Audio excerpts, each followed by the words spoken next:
Verhoudings. Ons hersien weer verhoudings. Hier vergelyk ons hoeveelhede van dieselfde soort. Dit is hoeveel van die een tot hoeveel van die ander een. Ons kan verhoudings op verskillende maniere voorstel, as breuke, persentasies of desimale breuke. Wanneer ons met verhoudings werk, pas jy dieselfde beginsels van breuke toe. Verhoudings word altyd in hulle eenvoudigste vorm geskryf, net soos breuke. Hier het ons 'n verhouding van 18 tot 12. Die eenvoudigste vorm deel albei met 6, dit is 3 tot 2. Belangrik, wat jy aan die linkerkant doen, moet jy ook aan die regterkant doen. Ons het albei met 6 gedeel. Jy moet ook 'n getal kan verdeel in 'n spesifieke verhouding. In hierdie voorbeeld verdeel ons R500 in die verhouding van 4 tot 1. Nou moet jy uitwerk hoeveel rand elkeen is. Hoeveel maak saam R500?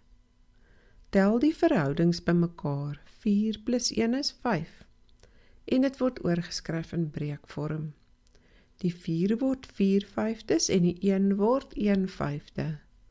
Al wat oorbly is om die van-som te doen.